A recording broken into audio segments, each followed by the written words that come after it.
कार्यक्रमाला फार उशीर झालेला आहे. कोणाचंही जास्त नाव न घेता, कारण कार्यक्रम 12चा आहे, आता 3 वाजून गेले, म्हणून जास्त वेळ मी आपला घेणार नाही. कारण शिरसाट साहेब असतील, सत्तार साहेब असतील, बोरनारे सर, प्रदीप जायस्वाल यांनी सविस्तर असं मार्गदर्शन केलेलं आहे.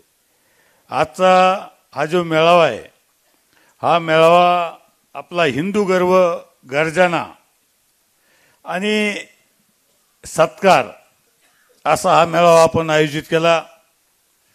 मला वाटतं हा आपला मेळावा जिल्ह्यातला पहिला मेळावा आहे आणि खरोखर मी सगळ्या शिवसैनिकाला धन्यवाद देतो की संत एकनाथ रंग मंदिर पहिल्याच मेळाव्याला भरगच्च भरलं. त्याच्याबद्दल सगळ्या शिवसैनिकाला धन्यवाद देतो.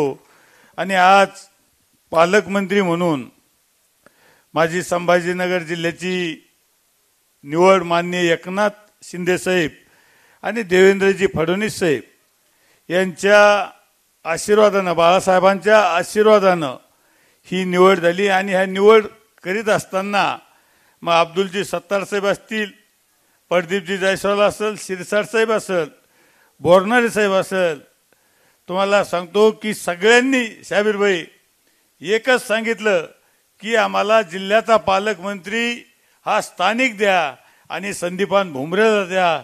खरोखर मी सगळ्याचं मनपूर्वक धन्यवाद मानतो. मग सत्तार शेठ असतील, सगळ्यांनी शिंदे साहेबाला ज्या वेळेस संधी मिळेल त्यावेळेस सांगितलं, साहेब आमच्या जिल्ह्याला स्थानिक पालकमंत्री द्या.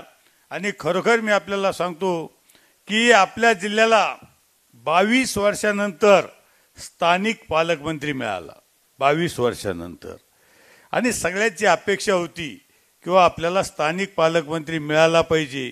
ती आशा आपली एकनाथ शिंदे साहेबांनी ही आशा आपली पूर्ण केलेली आहे. म्हणून मला सांगायचं की आज आपल्या या जिल्ह्यामध्ये सगळ्यांनी सांगितलं किंवा पालकमंत्री पद आपल्याला मिळालं. मला एक सांगायचं की आज आपला हा जो मेळावा आहे, पालकमंत्री आपल्याला तुमच्या सगळ्याच्या आशीर्वादानं या जिल्ह्याचं पद आपल्याला मिळालं. पण आपल्याला 5 तारखेला आपल्याला सगळ्याला दसऱ्यासाठी आपल्याला एकनाथजी शिंदे साहेबांचं मार्गदर्शन ऐकण्यासाठी आपल्याला सगळ्याला जायचं. मला तर वाटतं की हा जो मेळावा आहे हे ऐतिहासिक मेळावा होणार आहे. BKCचं ग्राउंड हे आपल्याला माहीत आहे, कारण आपण त्या शिरसाट साहेब आपण त्या BKCच्या ग्राउंडवर आपण गेलेलो आहे. BKCचं ग्राउंड हे सगळ्यात मोठं हे ग्राउंड आहे. मला वाटत नाही की त्या ग्राउंडवर जागा पुरण म्हणून, कारण मी स्वतः विदर्भाचा दौरा केला. मला अकोला, अमरावती आणि वर्धा आणि संभाजीनगर ही 4 जिल्ह्याची जबाबदारी माझ्यावर दिली होती. मी विदर्भात गेलो असताना साहेब इतकेच एकनाथ शिंदे साहेबांचे विचार ऐकण्यासाठी इतके काही कार्यकर्ते म्हणजे मला भेटले.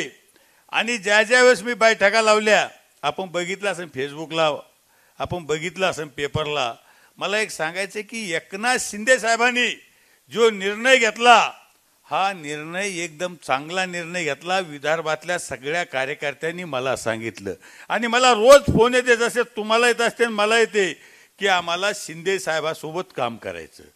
कारण हे किती जरी कोणी काही बोलत असन की भुमरे गद्दारे, प्रदीप जायस्वाल गद्दारे, शिरसाट, बोरनारे सर, सत्तार शेठ असतील, म्हणजे त्यांना फक्त तुम्हाला सांगतो गद्दार, नमक हराम, खोके म्हणायचं फक्त काम आहे. पण मला सांगायचं की मला या शहरात मी फिरत असताना अनेक अधिकारी, अनेक कार्यकर्ते बोलतात की शिंदे साहेबासारखा एक सर्वसामान्य माणूस ह्या महाराष्ट्राचा मुख्यमंत्री झाला आणि या महाराष्ट्राचं निश्चित भलं झाल्याशिवाय राहणार नाही. कारण शिंदे साहेब यांना आम्ही जवळून पाहिलेलं आहे. शिंदे साहेबासोबत आम्ही काम अनेक वर्षापासून करतो. शिंदे साहेब हे गरिबीतून हे आता मुख्यमंत्री पदापर्यंत गेलेले. कारण शिंदे साहेब कष्टकरी असन, कामगार असन, तुम्हाला सांगतो शेतकरी असन, यांच्या सगळ्याच्या व्यथा त्यांना माहिती आहे. आणि हे घडलं का, हे घडण्याचं कारण सुद्धा फार मोठं आहे. कारण आपल्याला माहित आहे की आपण युती म्हणून लढलो. कारण त्यावेळेस 19 आपण युती म्हणून लढलो आणि युती म्हणून लढल्याच्या नंतर आपण काय केलं, आपण युती म्हणून लढलो आणि आपण मित्र पक्षाला सोडून दिलं.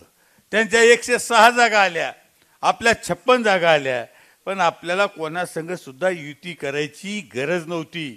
कारण आम्ही सगळे 5-6 जण आम्ही सगळे साक्षीदार आहे. कारण आम्ही सांगत होतो एकनाथ शिंदे साहेबाला, साहेब आपण युती म्हणून लढलो, उद्या मतदारसंघात जर जायचं तर आम्ही लोकांना कार्यकर्त्याला काय सांगायचं की आम्ही राष्ट्रवादी संघ युती केली, आम्ही काँग्रेस संघ युती केली, हे आम्हाला सांगावं लागेल आणि आम्हाला जॉब विचारल्याशिवाय मतदार राहणार नाही. पण त्यावेळेस आमचं ऐकलं नाही आणि आमचं ऐकलं नाही. पण त्यावेळेस चला आम्ही म्हणलं उद्धव साहेब जर मुख्यमंत्री होत असतील तर त्यावेळेस आम्ही गप्प बसलो आणि आम्ही एकनाथ शिंदे साहेबाला सांगितलं की जर उद्धव साहेब मुख्यमंत्री होऊ राहिले तर आम्ही सगळे कोणी काही बोलणार नाही. आणि मग त्यावेळेस मुख्यमंत्री म्हणून उद्धव साहेब मुख्यमंत्री झाले आणि आम्हाला वाटलं आता आपले कामं निश्चित सगळे मार्गी लागल्याशिवाय आता राहणार नाही. 2.5 वर्ष उद्धव साहेब मुख्यमंत्री होते. तुम्हाला मी सांगतो कोरोनाचं संकट आलं. कोरोनाचं संकट आलं. मला सांगा कोरोनाच्या काळात उद्धव साहेब यांनी कुठल्या जिल्ह्याचा दौरा केला एवढं सांगावं. आदित्य ठाकरेंना कोणता दौरा केला एवढं सांगावं. ज्यावेळेस महाराष्ट्र संकटात होता त्यावेळेस हे कोणीही घराच्या बाहेर निघले नाही. जसं ते छापलं होतं त्यांनी, मी आणि माझे कुटुंब माझी जबाबदारी. काय मी आणि माझं कुटुंब माझी जबाबदारी, म्हणजे माझ्या कुटुंबाशिवाय कुठलीही जबाबदारी माझ्यावर नाही. काय मला सांगा, शरद पवार साहेब आज त्यांचं वय 80-85च्या पुढे, महाराष्ट्रात फिरले प्रत्येक जिल्ह्यात, मात्र आपले मुख्यमंत्री महाराष्ट्रात एका ठिकाणी नाही गेले. फक्त आपले मुख्यमंत्री फक्त मातोश्रीवर बसून राहिले आणि फक्त ज्यावेळेस TV चालू करू त्यावेळेस आपल्याला दिसत होते. काय आणि तुम्हाला सांगतो सगळं ऑनलाईन त्यांनी सगळा कारभार केला. 2.5 वर्ष ऑनलाईन कारभार केला. महाराष्ट्र राज्याचा मुख्यमंत्री हा जनतेतला असायला लागतो. जनतेत 24 तास काम करणारा मुख्यमंत्री असतो. तुम्हाला सांगतो साबीर भाई 2.5 वर्ष मी त्यांच्यासोबत होतो. 2.5 वर्ष मला सुद्धा कॅबिनेट मंत्री म्हणून मी मंत्रिमंडळात असताना तुम्हाला सांगतो जादा एक 5-6 वेळेस मंत्रालयात आले असते कॅबिनेटला, पण सगळं आमचं मंत्रिमंडळाची कॅबिनेट ही सगळी ऑनलाईन झाली. काय ऑनलाईन मीटिंग सुरू होताना आम्हाला मुख्यमंत्री दिसायचे, मीटिंग संपली TV बंद झाली की मुख्यमंत्री गायब. म्हणून मला सांगायचं की आपला कारभार हा सगळा ऑनलाईन झाला. आणि जसं शिरसाटांनी सांगितलं की अजित दादा उपमुख्यमंत्री होते आणि आपले मुख्यमंत्री होते. मी एक आता जिल्ह्याचा पालकमंत्री आहे, पण तुम्हाला एक पैठणचं उदाहरण देतो मी. पण एक ब्रह्मगावान उपसा सिंचन योजना ही 20,000 हेक्टर, ही शेतकऱ्याला 20,000 हेक्टर शेतीला पाणी जाणार, 890 कोटीची योजना. मी 2-2.5 वर्ष ह्या योजनेची फाईल घेऊन माझे PA फिरायचे. मी फोन लावायचो साहेबाला, सांगायचो साहेब ही जर योजना झाली तर 65 गावाचा फायदा होईल, 20,000 हेक्टर जमीन ओलिताखाली येईल. पण साहेबांनी काय केलं, साहेबांनी फक्त पत्र घ्यायचे, पत्र ठेवून द्यायचे. आम्ही PA विचारतो त्यांच्या, आम्ही पत्र दिले त्याचं काय झालं, ते म्हणायचे साहेबांना सहीच केली नाही तर काय होणार आहे पुढं. अशा पद्धतीनं उद्धव साहेबांनी काम करण्याचा प्रयत्न केला. आम्हाला काम मागितले 2-2, 3-3. प्रदीप जायस्वाल साहेबाला काम मागितलं मतदारसंघातल्या विकासाचे 3 कामं द्या. बोरनारे सरला सांगितलं की तुमचे 3 कामं द्या. शिरसाटला सांगितलं, सगळ्या जे आम्ही आमदार आहे शिवसेनेचे आमदार आहे सगळ्याला सांगितलं तुम्ही 3-3 कामं द्या. आम्ही 2.5 वर्षापूर्वी 3-3 कामं दिली. अजून त्याच्यावर सही नाही, कुठे गेले ते 3 कामं अजून कळना आम्हाला. आणि मला सांगायचं की आम्ही अनेक कामं सांगितले. उद्यानचं काम, मी एक उदाहरण सांगू राहिलो तुम्हाला. उद्यानचं काम सांगितलं मी. म्हणलं साहेब हे उद्यान जर झालं तर हे महाराष्ट्रातलं नंबर 1चं उद्यान आहे. 317 एकर जागा आहे आणि देशातलं वृंदावन जे गार्डन आहे म्हैसूरचं, त्याच्यानंतरचं दुसरं जर कोणतं गार्डन असेल तर ते पैठणचं गार्डन आहे. हे गार्डन तुम्ही करा, याला निधी द्या. 2दा आमचं सादरीकरण झालं. जागतिक आर्किटेक्ट आणले मी पी.के. दास, सगळं दाखवलं तरी ते म्हणे मला पसंत नाही. आणि मग मी साहेबाला सांगितलं, म्हणलं साहेब हे शेतकऱ्याचा प्रश्न सोडा, उद्यानाचा सोडा. त्याने अजितदादाला फोन लावला. म्हणजे दादा, फोन म्हणजे मीटिंगमध्ये, दादा ते भुमरेचं काम बघा. ते म्हणे साहेब निधी नाही. मग मला साहेब म्हणते, दादा म्हणते निधी नाही. म्हणजे मुख्यमंत्री हे, मुख्यमंत्री कोण? उद्धव साहेब. आणि निधी कोणाला मागते? दादाला. मग दादाला वाटतं का पैठणचा विकास व्हावा म्हणून? दादाला माहिती आहे भुमरेला जर कधी आपण ब्रह्मगावाला निधी दिला, उद्यानला जर निधी दिला तर कायमस्वरूपी आपला आमदार येणार नाही, कारण दादा हुशार आहे. पण आपल्या साहेबांनी, तुम्हाला सांगतो, एका पत्रावर सही केली नाही. किती वेळेस असा अनुभव आला, मी पत्र त्यांच्या समोर ठेवायचं, दुसरा आमदार त्याच्या ठेवायचा पत्र, मी ते काढून घ्यायचो, आणखीन वर ठेवायचो. पण ते काही पाहत नव्हते. आमच्यात थोडाथोड चालायची, ह्यो त्याचं काढायचे वर ठेवायचे, तो त्याचं काढायचे वर ठेवायचे, पण ते बघतच नव्हते. आपली मीटिंग लावली एकदा 2दा, वर्षावर मीटिंग लावली आमची. आम्ही मीटिंगला बसलो, आम्ही विषय काढला. त्याने म्हणा काही लोक भेटायला आली, मी जाऊन येतो, तोवर तुमची मीटिंग चालून द्या. आमच्यात काय चालून द्या मीटिंग? जर आमच्यात करायची होती तर तुमच्याकडे कशाला आलो होतो आम्ही? मला सांगा, अशा पद्धतीनं आपला कारभार झालाय. 5-2.5 वर्ष शिरसाट साहेब आपले वाया गेले. आणि आपण जर 2.5 वर्ष जर त्यांच्या सोबत राहिलो असतो तर आपल्याला घरी बसवल्याशिवाय राहिले नसते काय. आणि मग सगळ्या आम्ही आमदारांनी विचार केला, सगळ्या मंत्र्यांनी विचार केला की आता आपल्याला काहीतरी निर्णय घ्यावा लागेल. आणि आपलं ऐकणार कोण? तर फक्त एकनाथ शिंदे साहेब. कारण तेवढाच एक माणूस आहे की तो सगळ्याचा ऐकतो आणि गोरगरीब असून द्या, कोणी असून द्या, सगळ्याचा ऐकून घेतो आणि काय काम करता येईल, काय मार्ग काढता येईल ते मार्ग काढतो. आज एकनाथ शिंदे साहेबाकडे आम्ही मंत्री जायचो, एकनाथ शिंदे साहेबाला आम्ही सांगतो, साहेब आमचे कामं होत नाही. आणि आमदार आमच्याकडे यायचे मंत्री म्हणून, भुमरे साहेब आमचे कामं करा. आता आमचेच होत नाही तर तुमचे काय करायचे? आणि ते म्हणायचे तुम्हाला सीएम भेटत असते नाही म्हणजे रोज काय, कारण त्यांची नाही. मग मला सांगा, आम्ही मग शिंदे साहेबाला आम्ही सगळे आमदार भेटलो आणि त्यांना सांगितलं, साहेब आपल्याला निर्णय घ्यायला लागेल. त्याने सांगितलं किंवा निर्णय मी कशासाठी घेऊ? मी म्हणलं आपल्याला जर शिवसेना वाचायची असेल, आपल्याला जर बाळासाहेब ठाकरे साहेबांचे विचार जर आपल्याला पुढे न्यायचे असेल तर तुम्हाला निर्णय घ्यावा लागेल. तयार व्हायना. आम्ही सगळ्यांनी त्यांना तयार केलं. हे जरी काही म्हणत असेल की एकनाथ शिंदे साहेबांनी खोके दिले, असे कॅबिनेट मंत्री ते असे खोक्या रिकल्या जात नसते काय.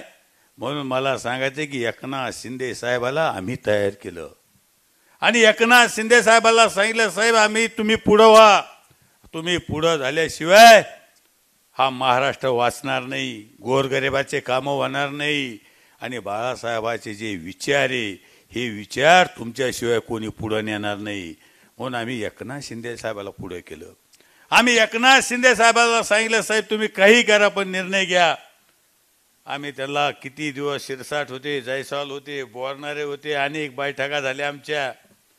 आणि आम्ही सांगितलं तुम्ही जो निर्णय घेता त्याच्या पाठीशी आम्ही. मला सांगा, मी कॅबिनेट मंत्री होतो, आता मी कॅबिनेट मंत्री. माझ्याकडे रोजगार हमी फलोत्पादन खातं होतं, आता तेच खातं आहे माझ्याकडे. मला सांगा, आम्हाला फक्त काय करायचं होतं? फक्त तुमच्यासाठी हा निर्णय घ्यायचा होता, आमच्यासाठी नाही. आम्ही आमचे पद धोक्यात घातले. मला एका काँग्रेसचा एका नेत्याचा फोन आला, राष्ट्रवादीचा एका नेत्याचा फोन आला, म्हणे भुमरे साहेब तुम्ही सुरतहून गुवाहाटीला चालला, तुम्ही परत या. म्हणलं आम्ही निर्णय घेतला, आता आम्ही परत येणार.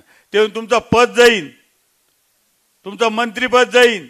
म्हणलं माझं सगळं जरी गेलं तरी चालेल, पण आम्ही आता परत येणार नाही. काय आम्ही सगळे निर्णय घेतला.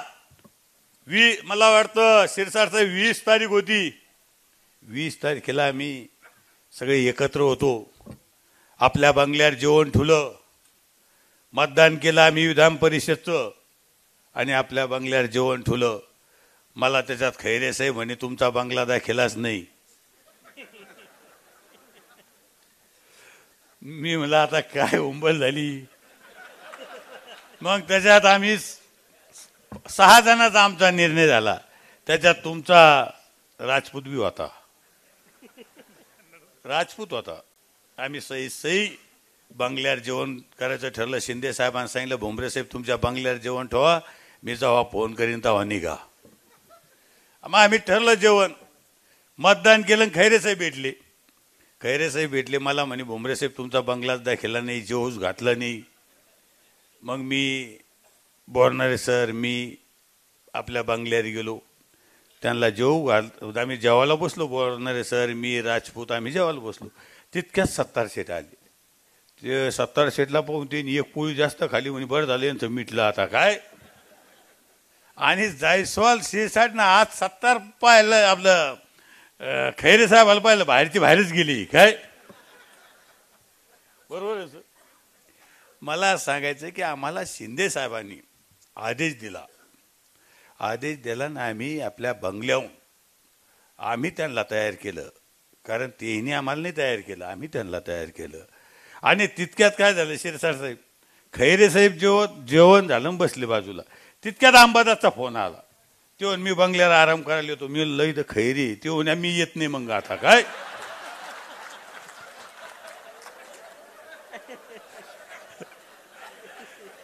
किती दोघाचं हे होतं तुम्हाला माहिती आहे ना. आणि आता इतकं सख्य झालं. अरे बाप, दोघं एकामेकाला यांना बैठ दिली का त्यो बैठ देतो, यांना बैठ दिली का त्यो देतो.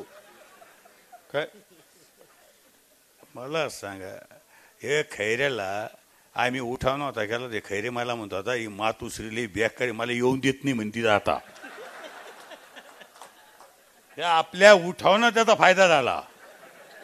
आपण जी क्रांती केली ना म्हणून खैरेला किंमत आली. आता मातोश्री आमच्या तालुक्यातले 2 नेते नाव्याचे पोर गेले ते मातोश्री सगळी फिरून आलो म्हणे. म्हणलं तुम्हाला मातोश्री फक्त शिंदे साहेबांमुळे पाहायला भेटली काय. अरे मला आम्हाला नाही पाहायला भेटली, तुम्हाला पाहायला भेटली. म्हणजे इतका फरक झाला. खैरे साहेब मला स्वतः म्हणत होते, अरे भुमरे साहेब तुम्ही उद्धव साहेबाला जर भेटत असाल तर माझ्याबद्दल सांगा, मी नेता आहे, मला येऊन देत नाही तिथे, मी नेता आहे.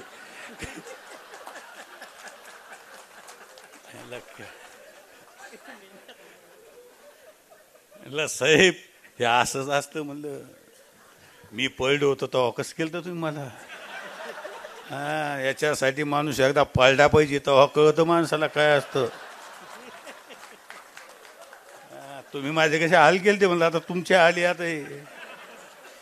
म्हणून मला सांगायचंय की मातोश्री ही मातोश्री तुम्हाला सांगतो आम्ही जवळून पाहिली.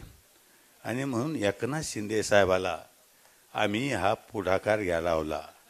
आज देशात एकनाथ शिंदे साहेब कोण आहे हे नाव घेतलं जातं. एकनाथ शिंदे साहेब कोण.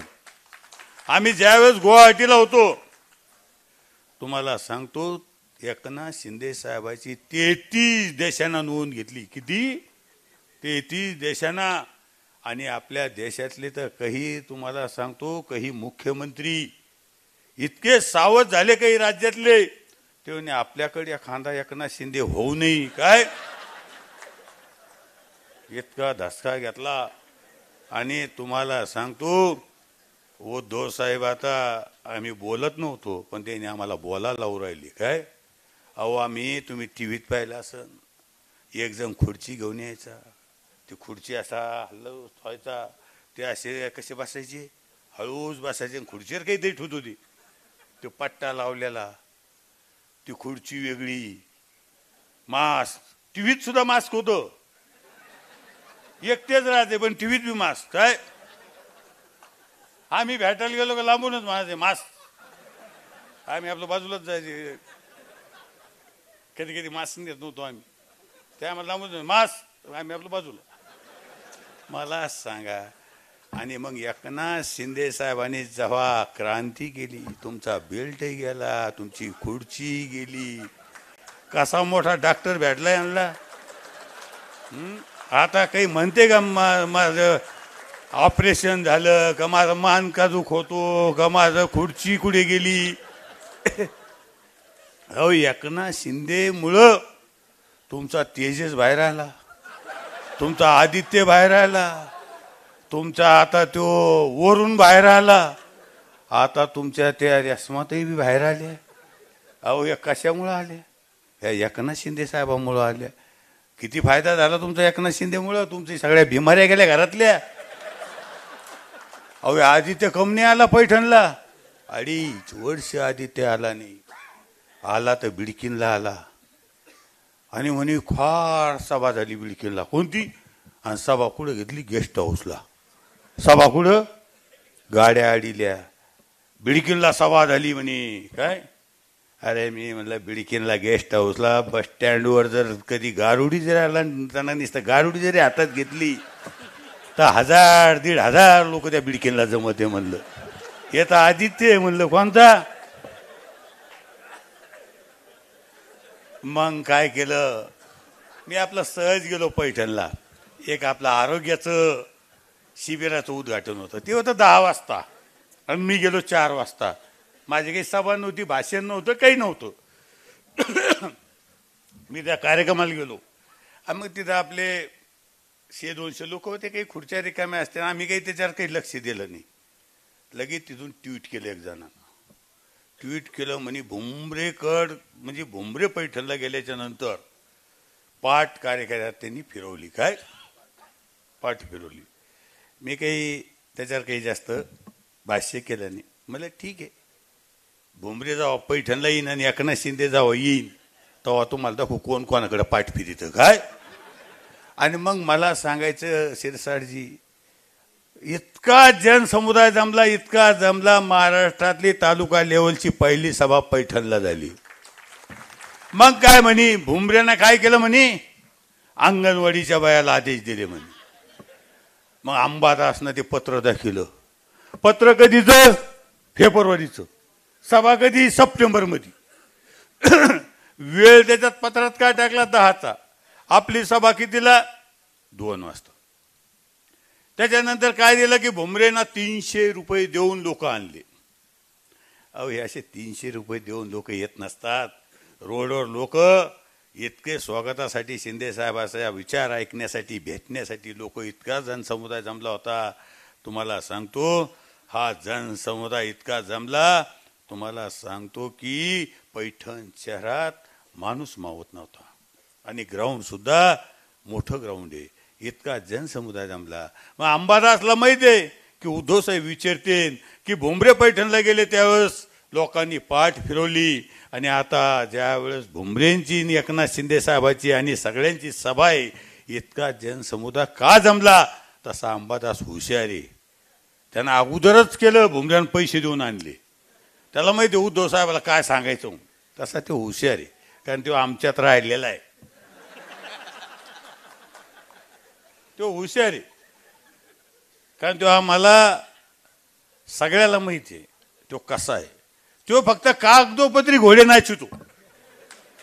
सांस्कृतिक मंडळाची सभा आम्ही केली आणि उद्धव साहेबाला सांगतो मी केली सभा. उद्धव साहेब ते तसे त्याचेच ऐकते, कारण त्यांना ते फेसबुक, ते व्हॉट्सअप आणि कागदपत्र हे अंबादास पुरवतो सगळं, आणि आपण नुसतं जनतेत राहतो. कारण याला कधी निवडणूकच लागला नाही. हो पैठणला आला, राष्ट्रवादी काँग्रेस आणि शिवसेना नाही, ही गद्दार शिवसेना त्यांची कोणती, हे सगळे मिळून त्याचा सत्कार केला. कारण बाकी कोणी येऊच शकत नाही. सत्कार ठाकरे गटाचा होता का सर्व पक्षीय होता हेच मला कळणार अजून. मग तिथं अंबादासना भाषण केलं. भुमरेचं बिन टाक्याचं ऑपरेशन होईल म्हणे. अरे भुमरे खैरेला अंबादासला सांगतो मी, 24 मध्ये तुम्ही मैदानात या, कोण कोणाचं ऑपरेशन करतो. तुम्हाला जर नाही बेहोश केलं तर मला भुमरे म्हणू नका. तुम्ही शुद्धीत सुद्धा येणार नाही. जसं एकनाथ शिंदेनं अजून तुम्हाला शुद्धीत येऊन दिलं नाही, तसं तुम्हाला आम्ही शुद्धीत येऊन देणार नाही. फक्त तुमच्यात जर हिंमत असेल, तुम्ही कुठं उभा राहा, काय कुठं उभा राहा. अरे एकनाथ शिंदे साहेबाची सभा, अरे मुख्यमंत्री आले, कॅबिनेट मंत्री, अर्ध मंत्रिमंडळ आलं. काहीतरी मागा. चला अनेक वर्षानंतर पैठणला मुख्यमंत्री येऊ राहिले, मंत्रिमंडळ येऊ राहिलं, काहीतरी मागा. तर खैरेने काय केलं? खैरेचं सडकं डोकं. खैरेनं आमच्या पैठणच्या बिडकींच्या कार्यकर्त्याला काय सांगितलं?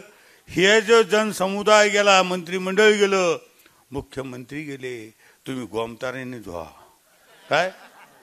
मग मी बाईट दिली. मी म्हणलं रोड धुवायची गरज नाही, खैरेचं गोमतारांना डोकं धुवायची गरज आहे. आता खैरेचं डोकं धुवायची गरज आहे. म्हणून मला सांगायचं, असे खैरे आंबादा वाटुळ केलं, या जिल्ह्याचं वाटुळ केलं. अहो बोरणारे सर, तुमच्या वैजापूरला 20 वर्ष खासदार राहिला, संभाजीनगर ते वैजापूरला रस्ता करू शकला नाही. मी दिल्लीला गेलो, त्याचा पीए होता उत्तमजी. मला खैरे साहेब म्हणे, भुमरे साहेब कुणीकडे आले? मला CRFने दिला. म्हणजे CRF काय असतं? मला रस्त्याला निधी घ्यायचा असतो. मग त्यानं उत्तमजीला बोलून घेतलं, आपलं बी पाय काहीतरी. काय असा खासदार आपल्याला भेटला 20 वर्ष. आणि गावंडळ कोणाला म्हणतो? मला. अरे खरा तर तू ये. तू लोकाला उल्लू बनिलं, पूजा करू करून, सप्ते करू करू. अरे सगळं संभाजीनगरचं पाणी तो खाल्लं, ये योजना तो खाल्ली. आता कोणी इथं तुला दाखवतो कसं असतं योजना. जिल्ह्याचा पालकमंत्री एक शिवसैनिक झालेला आहे, तुमच्यातला झालेला आहे, शेतकऱ्याचा मुलगा झालेला आहे. तुम्हाला सांगतो, आम्ही सगळेजण मिळून या शहराला पाणी दिल्याशिवाय राहणार नाही, या जिल्ह्याचा विकास केल्याशिवाय राहणार नाही. वाटण ते झालं तर हरकत नाही. एकनाथ शिंदे साहेब आपले, साहेब यांच्यामुळं या शहराला 15-15 दिवस पाणी मिळत नाही. 15-15 दिवस. वाटोळं कोणी केलं या शहराचं? कोण होतं? कोणाच्या हातात होतं हे? जसं तुम्ही सांगितलं ना की खैरेला पेढा कोण खाऊ घालायला? घोडीले. अरे खोडीले घोडीले यांनीच वाटोळं केलं. कोण?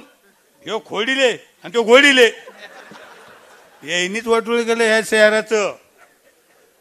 मी तर म्हणतो, खैरेना महानगरपालिकेचं ज्या घरी जाईन ना, ज्या घराला जाईन मतदान मागायला, तिथं आपल्याला मतदान होईन.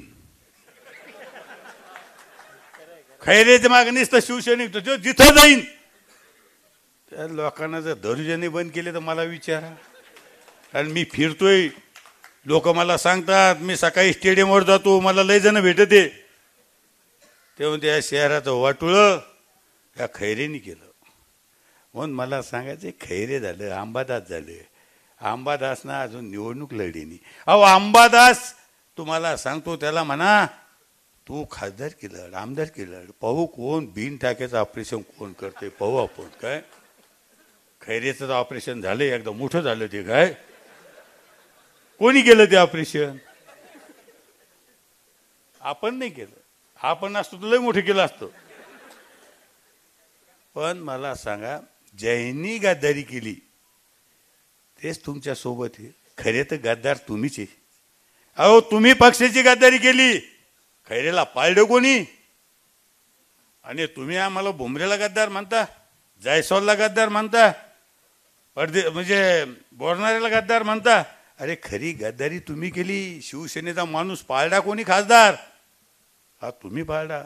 अरे आता तुम्ही कोणाला घेऊन राहिले? ज्यांनी भुमरेच्या विरोधात, धनुष्यबाणाच्या विरोधात मतदान केलं, जायस्वालच्या विरोधात मतदान केलं, बोरणाऱ्याच्या विरोधात केलं, शिरसाटच्या विरोधात केलं, त्याला तुम्ही आता पक्षात घेऊन राहिले, पद देऊ राहिले. खरे गद्दार कोण आहे?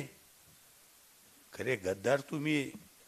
अरे आम्ही 35 वर्षे झेंडे लावले, आम्ही लाठ्या काट्या खाल्ल्या, केसेस आमच्यावर घेतल्या. ज्या वेळेस गेल्या वेळेस पालकमंत्री पद करायचं तर सुभाष देसाईला दिलं. ज्यांनी कधी अंगावर केस घेतले नाही. संदीपान भुमरे दिसला नाही इथं, अब्दुल सत्तार दिसला नाही धनुष्यबाणा निवडून आलेला. जे मागच्या दारातून येतात हे सुभाष देसाई झालं. त्याच्यानंतर हे आपले अनिल परब झाले. हे मातोश्रीचे गोचिडे गोचिडं, हे मातोश्रीला गोचिडं सुधरून द्याय ना. ते गोचिडं कसे जनावरांचे रक्त पिते कसे झाले ते टम. तुम्हाला सांगतो या सुभाष देसाई ना आम्हाला कोणाला बोलत नव्हता. आम्ही मंत्री होतो, कॅबिनेट मंत्री, राज्यमंत्री, आमदार. तो सुभाष देसाई यायचा, नुसता असा असा करायचा, कसा आणि निघून जायचा. अरे आपण जर बोललो कधी, मी चाललो मीटिंग मधून, अरे काय तुमची का बापाची सत्ता आहे? म्हणजे निवडून आम्ही यायचं, सत्ता तुम्ही भोगायची, तुम्ही आम्हाला गद्दार म्हणता? अरे आम्ही खस्ता खाल्ल्या. येईने शंकरराव गडाखला अपक्ष माणसाला जलसंधारण दिलं, अपक्ष माणसाला पालकमंत्री केलं. पण यांना संदीपान भुमरे दिसला नाही पालकमंत्री करायला. यांना वाटलं नाही की संदीपान भुमरेला जलसंधारण द्यावं. संदीपान भुमरेला कोणतं दिलं? ज्याला आस्थापनाच नाही, एक अधिकारी नाही. मी जर कुठं दुसऱ्या जिल्ह्यात गेलो तर कोणी बुक्का घेऊन येत नाही, ते गुच्छ असं खातं म्हणे शिवसैनिकाला, कोणाला? आणि गद्दाराला पालकमंत्री जलसंधारण. हो अरे मातोश्री. हा, आणि आम्हाला गद्दार म्हणता? अरे खरे तर गद्दार तुम्ही. काय गडाक संघ व्यवहार केला आम्हाला माहिती आहे. उगाच गडाकला तुम्ही. अहो आपले जर इतके जर तुमच्याकडे म्हणजे मतदार होते, आमदार होते, तुम्हाला सांगतो 44 काँग्रेस, 55 राष्ट्रवादी, 54 का 55, 56 शिवसेना, काही अपक्ष. मग तुम्हाला गरज काय होती? एखादा काने शिवसैनिक घेतला आणखीन तुम्ही, काने त्याला मंत्री केलं. हे आम्हाला खोके आम्हाला चांगले माहिती. तुम्ही किती खोके घेतले शंकरराव गडाकून, याची जाण आम्हाला आहे सर. खरोखरी इथं त्यांची आई बसले, इथं पक्षाचा मेळावा आहे, नात्याचा नाही. काय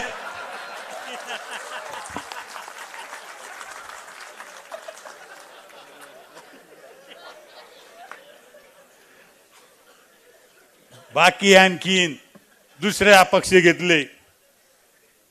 मला सांगा का नाही तुम्हाला शिवसैनिक दिसला? तुम्ही आम्हाला गद्दार समजता? अरे खरी गद्दारी तुम्ही केली ज्या दिवशी तुम्ही राष्ट्रवादी काँग्रेस संघ युती केली, त्या दिवशी तुम्ही गद्दारी केली. काय म्हणून मला सांगायचं की आम्हाला ही भाषा शिकू नका. आम्ही बाळासाहेबांचे शिवसैनिक आहे, बाळासाहेबांसोबत आम्ही काम केलेले. आम्ही तुम्हाला निष्ठा आम्हाला शिकू नका.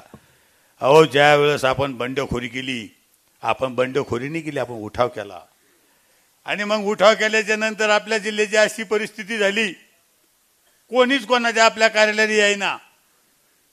खैरे लोकांना सांगायची शिवसैनिकाला, त्याच्याकडे 1-2 गेले, अरे जा ना दगड हाणा ना, मी मारू का दगड तिथं जाऊ ना, आता तुम्ही जा ना. कार्यकर्ते सगळे बिचारे आपले, त्यांना माहिती आहे की ही खरी शिवसेना आहे. मग कार्यकर्ते आपले. अहो तुम्हाला सांगतो खैरे परेशान. वर दाखायचं ना की भुमरेच्या तिथं दगड मारला. माझ्या ऑफिस समोर कोणतरी आला आणि शेई फेकली, इतका मारला इतका मारला. तुम्हाला माहिती शिरसाट त्याची मिसेस आली म्हणे, साहेब पाय पडते म्हणे. मी नव्हतो, कार्यकर्ते होते. तो बी धरल्या गेला ताबडतोब. तुमचे इथं असं झालं. अरे याला काय तुम्हाला सांगतो, हे काय कार्यकर्ते आहे का? लढाई समोर लढा. काय हे तर कोणी संध्याकाळी जाईन शेण फेकीन. हा, म्हणून मला सांगायचं की खरी शिवसेना ही एकनाथ शिंदे साहेबाची. हो तो माणूस 2-2, 3-3 वाजेपर्यंत काम करतो. तो आपल्यातला माणूस आहे, आपला माणूस आहे. म्हणून मला सांगायचं की त्या माणसाला आम्ही स्वतः सगळ्यांना आमदारांना सांगितलं, साहेब तुम्ही किमान 5 तास तरी झोपा जा. असा महाराष्ट्रातला पहिला इतिहास आहे की आम्हाला म्हणावं लागतं तुम्ही 5 तास तरी झोपा, 5 तास तरी झोपा. कधी जेवण करीत नाही, कधी वेळेवर झोप नाही, वेळेवर जेवण नाही. त्यांनी एकच ध्यास घेतला की या महाराष्ट्राचा विकास मला करायचा, गोरगरिबाचा विकास करायचा. म्हणून मला सांगायचं की माझ्यासारख्या सर्वसामान्य माणसाला मला पालकमंत्री केलं आणि 22 वर्षानंतर एक साधारण माणसाला उलट खैरेनं अंबादासनं म्हणायला पाहिजे की आपल्या जिल्ह्याला न्याय भेटला. त्यांना काही घेणं नाही, त्यांना काही घेणं नाही, त्यांना स्वतःचं घेणं आहे. आणि म्हणून मला सांगायचं की आपली जी सांस्कृतिक मंडळातली जी सभा झाली, शिरसाट साहेब आपण, परजायस्वाल साहेब आपण सगळ्यांनी मेहनत घेतली आणि खैरेनं गुपचूप जाऊन एकनाथ शिंदे साहेब पैसे घेऊन आला सभेसाठी. 20 लाख घेऊन आला. किती जाहीर सांगतो मी, इथं पत्रकार आहे म्हणा भुमरे साहेबांना आरोप केला, जाहीर सांगतो मी. त्याच्यात काय एकनाथ शिंदे साहेबांना सांगितलं मला माझ्याकडून 20 लाख सभेला घ्याल. मला आमच्याकडून घेतली, माझ्याकडून घेतली, 70 कडून घेतली आणि तुम्हाला आपल्याला आणि गाड्या आम्ही आणल्या, पैसे आम्ही दिले आणि सभा अंबादासनं केली. म्हणजे गाड्या भरू आम्ही आणल्या, स्टेजचा खर्च आम्ही केला, जाहिराती काय असं नसन ते केलं आम्ही. आणि त्यांना साहेबाला सांगितलं साहेब सगळं मी केलं. आणि खुशाल साहेब आम्हाला मिटिंगमध्ये म्हणते अंबादासनं मोठी सभा घेतली. मला वा वा.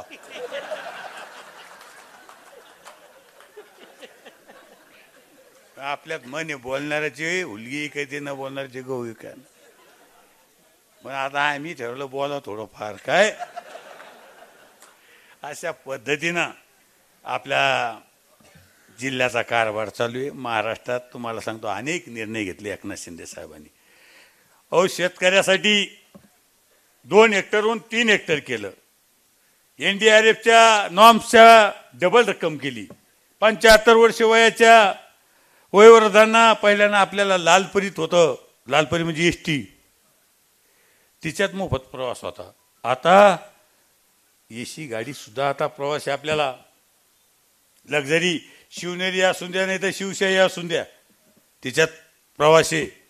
मराठ्यांच्या पोरांच्या नोकऱ्याचा विषय होता, 2,500 नोकऱ्या, त्याच्यात आता सुरुवात झाली. आम्ही परवाच त्यांना ऑर्डर दिल्या.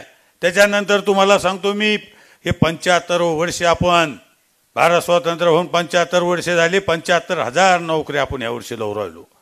त्याच्यानंतर तुम्हाला सांगतो असे अनेक निर्णय घेतले. आता ही लंपी आली दुर्दैवानं, जनावराला लस आपण सगळ्या दिल्या. त्याच्यानंतर आता तुम्हाला सांगतो दुर्दैवानं जर कोणाचं जनावर जर दगावलं तर त्याला आपण मदत करू राहिलो. असे अनेक निर्णय सर आपण घेत चाललो. कारण तुमचा महत्वाचा जो विषय नितीन पाटील आपला तो विषय रामकृष्ण उपसा सिंचन योजना. मी तुम्हाला खात्री देतो की एकनाथ शिंदे साहेब आणि देवेंद्र फडणवीस ही अशी काही जोडी आहे की शेतकऱ्याला न्याय दिल्याशिवाय राहणार नाही. आपली बैठक आपण लावू. पालकमंत्री म्हणून माझी जबाबदारी आहे, पालकमंत्री म्हणून माझी जबाबदारी आहे. मी या शेतकऱ्याला या कर्जाच्या खाईतून काढल्याशिवाय राहणार नाही. मला खात्री आहे की शेतकऱ्याला कर्ज मिळत नाही, बँक डबू, त्याच्यामुळं बँक आपली अडचणीत आली, शेतकरी अडचणीत आला. म्हणून मला सांगायचं ते सुद्धा काम मी करीन.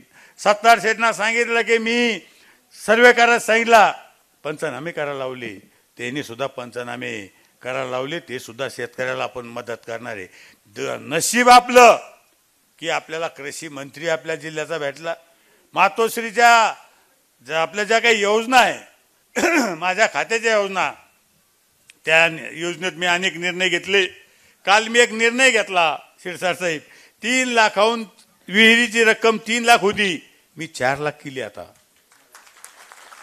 आणि विहिरीला जे अंतर होतं हे अंतर काढून टाकलं. कोणतं? 500 फुटाचं. आणि दुसरं GATचं प्रमाणपत्र लागत होतं. मी GAT वाल्याची बैठक घेतली, त्यांना बोलिलं, म्हणलं साहेब आपल्या गावरान भाषेत सांगितलं म्हणलं सचिव वगैरे सगळं ते आहेच बिचारे, आपण अडाणी, पण आपल्याला अनुभव. मी सांगितलं जीएटीचं प्रमाणपत्र जर घेतलं तर पाणी लागतं का? ते म्हणे असं काही नाही लागन म्हणून भरोसाच नाही. मग मला आमच्या फाईलला तुमचं पत्र कशाला? काढून टाका ते पत्र. कोणतं काढलं पत्र? आणि त्याला सांगितलं पीटीओन द्या. कोणी? आपली जी पीटीओ असते का ते जोडा म्हणलं काय. मग मी फळबागेचा निर्णय घेतला. आंबा आमच्या अधिकारीले हुशार आहे साठी एशीत बसते तिथं कागदारले मस्त योजना आहे आमच्या. आंबा इतका फुटार भला आता किती ढगले वाज कोणता कागदारले निसते मस्त अगदी काय. जर तुम्ही जर पाहिलं ना सादरीकरण करताना तर असे आंबे तर किती ते 1 एकरच्या पुढे जातो त्याचा डेरा काय. आंबा 2 फुटार, आपलं 20 फुटार, आपलं आंबा 33 फुटार, मोसंबी 20 फुटार. मी म्हणलं 20 फुटार जर आपण झाड लावलं तर किती दिवसात खेटतं एकामेकाला अंतर. ते आणि आम्हाला काही माहीत नाही. म्हणलं मग कशाला लिहिले तुम्ही 20 फूट? एक काम करा. ते म्हणे काय करायचं? लिहा त्याच्या शेतकऱ्याच्या मनावर ठेवा.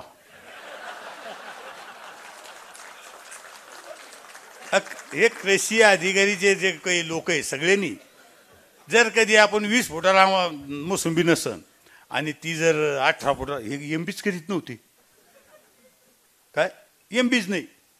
म्हणलं मग यांना कृषी खाते म्हणजे लोकांना त्रास नको म्हणून अंतर काढ. मग मला एक आणखीन प्रश्न आला. म्हणजे कांदा चाळ. आता आमचा कांदा चाळ 16 बाय 40 का काहीतरी आहे अंतर काय 20 बाय 40 का काही.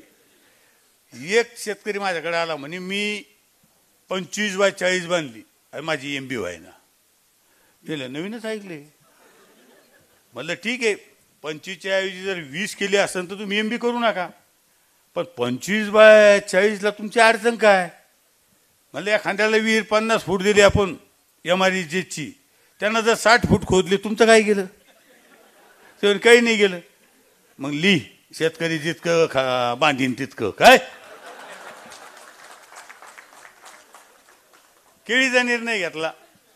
केळीचा निर्णय घेतला. आमचे सचिव ते म्हणे साहेब केळी देता येत नाही. केळी 18 महिन्याचं पीक आहे. मग डोकं लावलं मी. म्हणलं की गावरान जर 18 महिन्याचं आहे टिश्यू कल्चर 3 वर्षाचं आहे. मग लिहा म्हणलं त्याच्यात टिश्यू कल्चर. आता लव कोणते बी शेतकऱ्याचा फायदा झाला पाहिजे. मग गोठ्याचा विषय आला.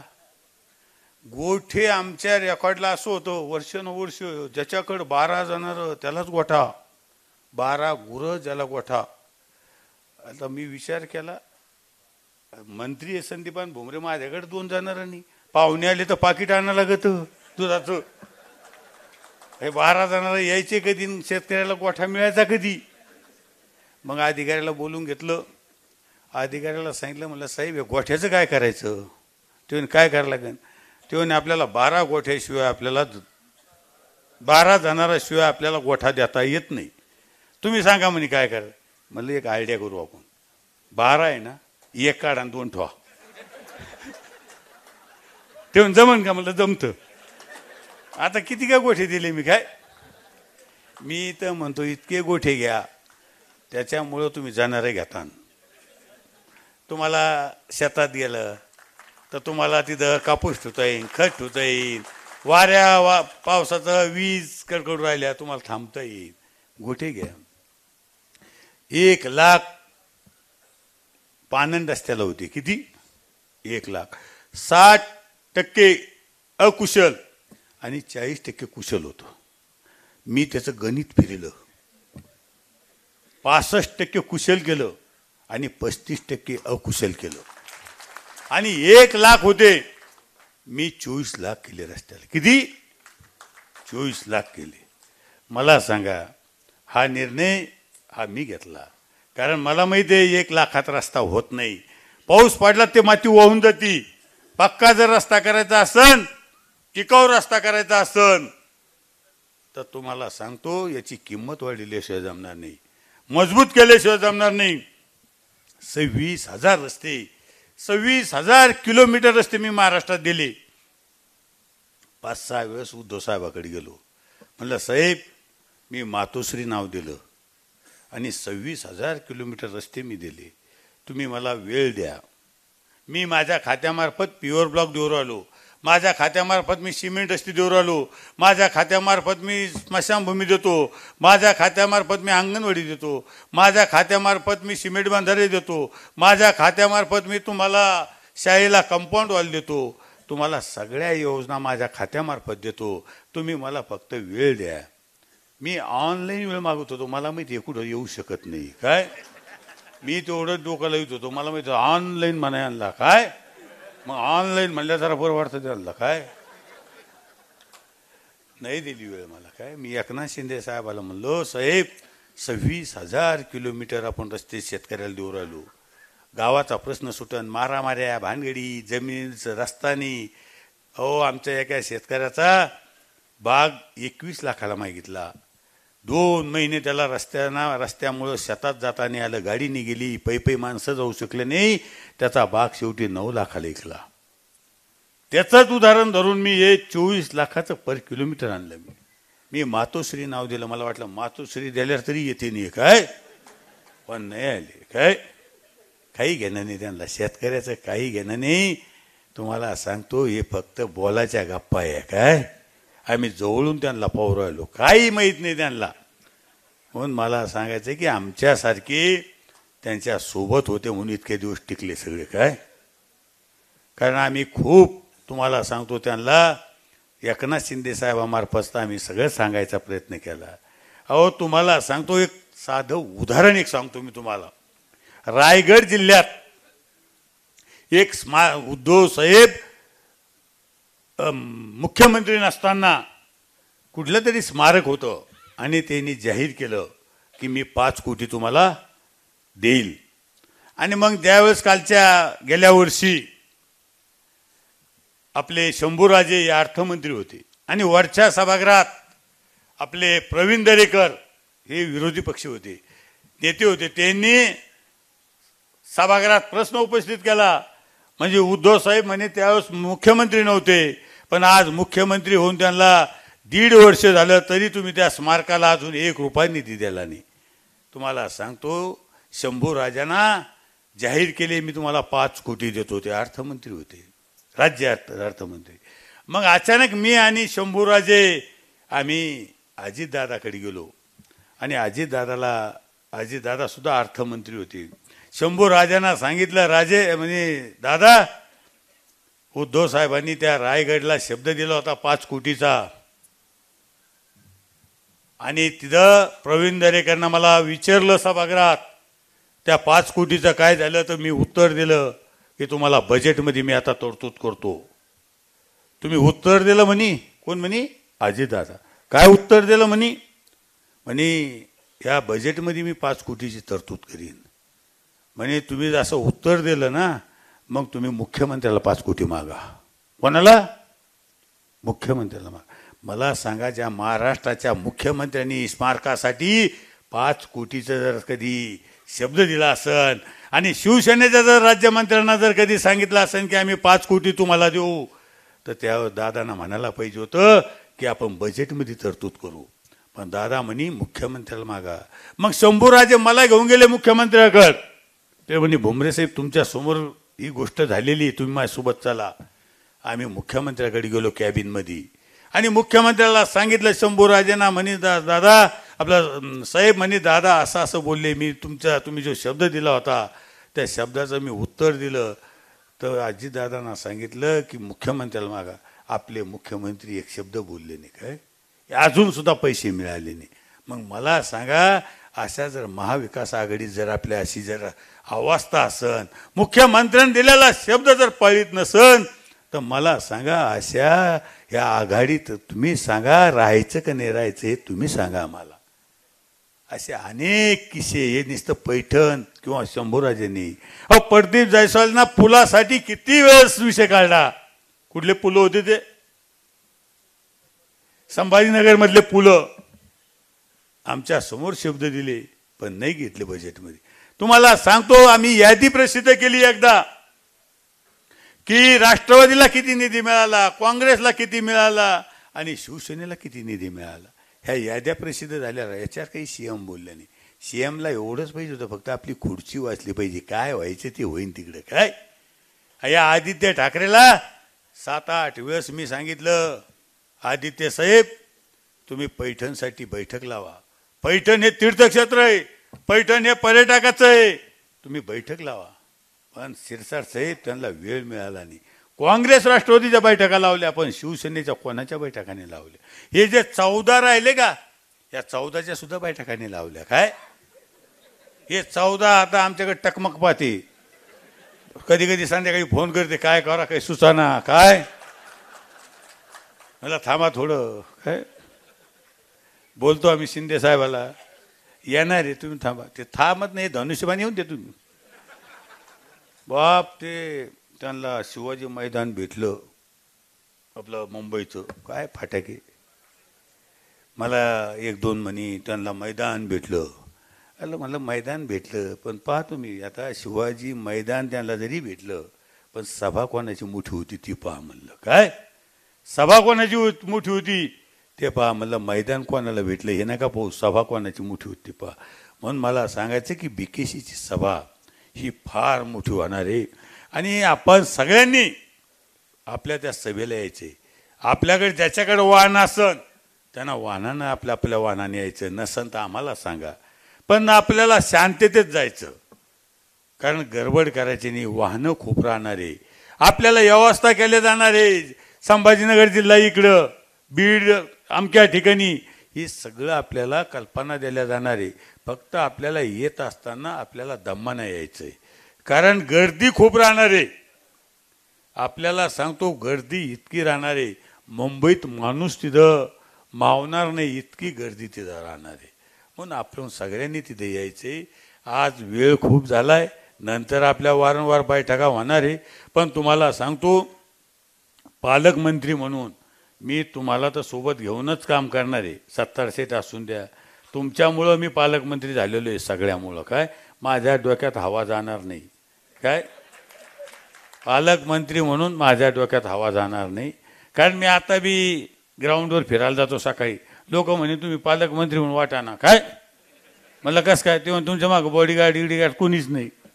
म्हणलं मी त्याच्यातला माणूस नाही, मला बॉडीगार्डची गरज नाही, तुम्हीच माझी बॉडीगार्ड आहे सगळी. काय मला काही गरज नाही म्हणलं. काय म्हणून मी जो पहिला होतो तो आज आहे. मी पालकमंत्री जरी झालो, जबाबदारी फार आहे माझ्यावर. काय पण हे तुमच्या सगळ्याच्या सहकार्याने आपण जिल्ह्याचा विकास करू. मी एक काल शेतकऱ्यासाठी एक निर्णय घेतला, शिरसाट साहेब बोलणार सर, शहराचा पाण्याचा घेतलाय. तर तुम्हाला सांगतो की ग्रामीण भागात ह्या डीपीला जात आहे. कारण आपलं कसं आहे, शेतकरी 100ची डीपी, लोड 300चा. किती आता मला सांगा ती काय करणार ती डीपी. मग मला सांगा की मी निर्णय घेतला, जवळजवळ 35-40 कोटी रुपये मी ट्रान्सफॉर्मरला देऊ राहिलो. किती. आणि मग लाईन जर नसलं शेतात गावात तर आमच्या लोकांना झोपा येऊन देत नाही ते. काय माझ्याकडे तर मी सांगितलं का ठिकाणी, माझ्याकडे एक पिंपळवाडीच्या कार्यकर्त्याचा मला फोन आला रात्री 2:30 वाजता. आता मला वाटलं काही असन, काही घटना घडली असन. मी म्हणलं करे बाबा कशासाठी फोन केला. ते लाईन जाऊ राहिली येऊ राहिली. म्हणून मी निर्णय घेतला, आता जाऊ न देणार नाही, काही होऊन देणार नाही, आपण शांत झोपू. काय तू शांत झोप. मग त्याच्यासाठी सिंगल फीज असन, केबल असन, 63ची 100 असन, आईल असन, त्याच्यासाठी आपण एखाद्या योजनेचा पैसा कमी करू.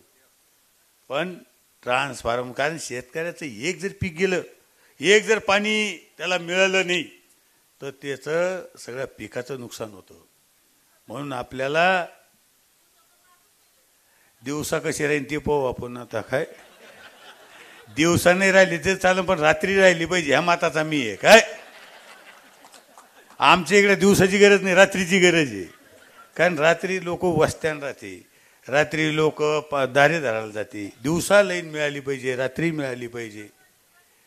मी काय सांगतो, दोन्ही वेळेस लाईन मिळाली पाहिजे, 24 तास लाईन मिळाली पाहिजे. ह्या माताचे आम्ही आहे.